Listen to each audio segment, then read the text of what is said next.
All right, let's dive in. Today, we're all about the Patronus Charm. Ooh, We've yes? got some great excerpts straight from Harry Potter and the Patronus Charm, and of course, our trusty study guide to keep us on track. This chapter? Well, it's packed with magic, mystery, and some seriously intense moments for Harry. It really is. So by the end of this deep dive, we're going to know this charm inside and out. Absolutely. The ins and outs, the significance, and, all the challenges Harry faces trying to master it. Exactly. And speaking of Harry, let's talk about those Dementors. Yeah. They're more than just guards, right? Oh, absolutely. They're terrifying creatures. I mean, imagine they feed off human happiness and leave pure despair in their wake. It's chilling. It is. And for Harry, they're not just scary. They dredge up his worst fears, his deepest traumas. Right, because of his past, because of what happened to his parents. It makes you wonder, how can he possibly conjure a Patronus, something born from pure joy, when he's constantly battling this darkness? It's a huge struggle for him. The Dementors are almost like a physical manifestation of his pain, constantly reminding him of that loss. And, the fact that these Dementors are guarding Azkaban prison, it makes the whole situation even more terrifying. Oh, for sure. Azkaban. It's designed to break a person. It's utter hopelessness. You're constantly surrounded by these creatures, day in and day out. No wonder it's considered a fate worse than death. It's a fate many believe Sirius Black deserves for betraying the Potters, right? Right, Sirius Black, the supposed betrayer, Yeah. imprisoned in Azkaban. Which, just adds another layer of complexity to Harry's emotional turmoil. For sure. It's a lot for a teenager to deal with. But thankfully, he has Professor Lupin, Professor Lupin. his defense against the dark arts teacher. Ah. And he seems to understand what Harry's going through more than anyone. Yes, and that's because he knew James Potter personally. Harry's father. They were close friends. So Lupin's not just teaching Harry a spell, he's guiding him, supporting him, almost like... Like a father figure. Exactly. It's really a special bond. And the way Lupin trains Harry, using a boggart disguised as a Dementor, it's brilliant. Safe practice, but still terrifying. Oh, definitely. But things take a really eerie turn during those practice sessions, don't they? Yeah, those voices. Harry starts hearing voices. His parents' voices. It's chilling. It's heartbreaking. To think that he's so desperate to hear them, even if it's just an illusion. It speaks to the depth of his trauma, Yeah. and the memory that surfaces, his mother's plea, not Harry, please, I'll do anything. It's just... Haunting. You can almost feel the terror of that night. Absolutely. So it makes you realize that learning this Patronus Charm, it's more than just a spell for Harry. It's about confronting his past. Yeah. Understanding his parents' sacrifice. And ultimately finding a way to move forward. Now, on a slightly lighter note, Hermione's schedule. It's baffling. It is, isn't it? How is she managing to be in multiple places at once? It's like she's cracked the code of time travel. Ron is definitely suspicious. I mean, how can anyone be in two classes that happen at the same time? Her explanation about working hard, well, it just doesn't cut it. Something else is going on there. Definitely. And speaking of mysteries, Ron's pet rat, Scabbers, gone missing. Vanished. And the circumstances are. Mm. Let's just say they raise a few eyebrows. Well, there are bloodstains and ginger cat hairs found near Scabbers' cage. Seems like Crookshanks, Hermione's cat, might be the prime suspect. It certainly seems that way. Poor Ron. He's devastated. Understandably so. And of course, Hermione is fiercely defending her furry friend. It definitely adds another layer of intrigue to the story, wouldn't you say? Absolutely. We've got the Dementors, Sirius Black, the Patronus Charm, and now a missing rat and a potentially murderous cat. It's a lot to unpack, but that's what makes this chapter so compelling. Okay, before we jump into part 2, let's talk about the Firebolt. Remember, it was taken away, thought to be cursed by Sirius Black. Well, guess what? It's back. Back in Harry's hands. Professor McGonagall, after a thorough examination, deemed it safe. And you could see she was genuinely happy for Harry. She even had a little smile. Which is a big deal for Professor McGonagall. But it also raises the question, who sent Harry the Firebolt in the first place? It was an anonymous gift. Someone's looking out for him, that's for sure. Definitely. Someone who believes in him, even when others doubt him. It really makes you wonder. And the Firebolt is more than just a broom for Harry. Oh, absolutely. It's a symbol of, well, freedom, really. Right. He's lost so much, his parents, a sense of normalcy. Even his beloved broomstick was taken from him. It was a huge blow. So getting it back, it's like reclaiming a piece of himself, a little bit of control. And it lets him experience pure joy, even in the midst of all this darkness. Exactly. Speaking of darkness, let's go back to that Dementor's kiss. Oh, yeah. That's a truly chilling concept. It's the ultimate punishment, isn't it? Worse than death, some might say. Because it's not just death, it's the complete obliteration of who you are. Your soul, your memories, your personality, everything. Gone. And many believe that's what Sirius Black deserves. For betraying the Potters. But Professor Lupin, he challenges that notion. He does. He asks Harry, does anyone truly deserve that kind of fate? It makes you think, is there any crime so horrible that it warrants the complete destruction of a person's soul?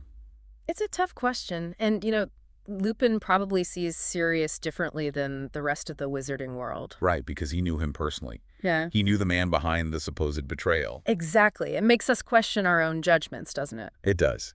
How quick we are to label someone a monster without knowing the whole story. Absolutely.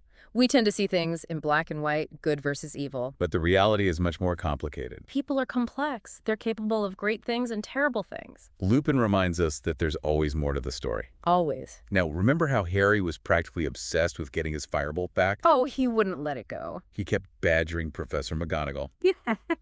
And finally, She caves. she gives it back. It's a great moment. You can see the relief wash over Harry. It is. And there's a real warmth to Professor McGonagall in that scene. She's not always the warmest person. Not exactly known for her fuzzy feelings. But she genuinely cares about Harry. You can tell. And then there's that cryptic comment she makes about Harry having a very good friend looking out for him. Ooh, who do you think sent that firebolt? It's a good question. Could it be Dumbledore? Or maybe someone we haven't even met yet? The mystery deepens. And, this chapter is full of mysteries. Oh, for sure. We've got the mystery of the firebolt, the mystery of Sirius Black's true nature, and, of course, the ongoing mystery of Hermione's impossible schedule. How does she do it? It's mind-boggling. Attending multiple classes at the same time, Ron's going crazy trying to figure it out. And she's not exactly being forthcoming with information, is she? Nope. All she says is she's working hard. Which, come on, there's got to be more to it than that. Right. It just adds to the intrigue. Makes you think, what's she up to? And will it tie into the bigger story? We'll have to wait and see. But it's a great reminder that in the world of Harry Potter, things are rarely what they seem. There's always something deeper going on. Always. And speaking of things not being what they seem, we can't forget about Scabbers. Or Scabbers. Ron is convinced Crookshanks is the culprit. And let's be honest, the evidence is pretty compelling. But Hermione is just as convinced of her cat's innocence. It's a classic case of he said, she said, who do you believe? It's tough. You want to side with Ron, who's lost his pet. Of course. But then you have Hermione, who knows her cat better than anyone. It really makes you think about how our own biases shape our perceptions. Exactly. And it also brings up that whole theme of appearances being deceiving. Ooh, good point. We're quick to judge Crookshanks based on his, well, let's say his sly demeanor. And his predatory instincts. He is a cat, after all. But what if there's more to the story? It reminds me of how we're constantly questioning Sirius Black. Exactly. Is he really the villain he's made out to be? Or is there something else we're missing? This chapter is all about challenging our assumptions, digging deeper, and looking beyond the surface. Love that. It's funny, isn't it? In a world with Dementors and dark wizards, it's a missing rat that really causes a rift. It is, isn't it? You think facing, life or death situations would put things in perspective. Exactly. But nope, it's Scabbers the rat that drives a wedge between Ron and Hermione. Shows you how complex friendships can be, even in the wizarding world. Absolutely. So Ron's absolutely convinced that Crookshanks is the culprit. I mean, let's be real. The evidence is pretty damning. Yeah. But Hermione, she's just as convinced that her cat would never, ever do such a thing. She's adamant about it. It's a real he said, she said situation. Who do you believe? It's tough, right? On one hand, you've got Ron, who's lost his pet, and he's understandably devastated. Yeah. But then you have Hermione, who knows her cat better than anyone. That's what makes you think, doesn't it? About our own biases, how we interpret events. Absolutely. We all come with our own baggage, our own loyalties. Exactly. And this whole situation with Scabbers also brings up that theme of appearances being deceiving. Oh, good point. We're so quick to judge Crookshanks. He's got that sly look, those predatory instincts. Well, he is a cat. Right. But what if there's more to the story than we're seeing? What if we're jumping to conclusions? It reminds me of how we keep questioning Sirius Black's guilt. Oh, yeah. Is he truly the villain? Or is there another side to the story, something we haven't uncovered yet? I mean, this whole chapter is filled with these layers, these mysteries, these It uncertainties. keeps us guessing, keeps us on our toes. Exactly. It forces us to question what we think we know and really consider different perspectives, which, that's what makes this stuff so engaging. Totally agree. It's not just black and white, it's all those shades of gray in between. Okay, so before we wrap up, let's circle back to the Patronus charm. Yes. Such a powerful concept. It really feels like the heart of this chapter, the core of Harry's journey. It's not just about learning the mechanics of a spell. It's about confronting his fears, battling that inner darkness. Finding a light in the darkness. Exactly. And the fact that he keeps hearing his parents' voices during his practice, it adds another layer of complexity, doesn't it? Oh, absolutely. It's a source of both comfort and pain. Right. He yearns for their presence, but it also intensifies his grief. It really speaks to the depth of his loss.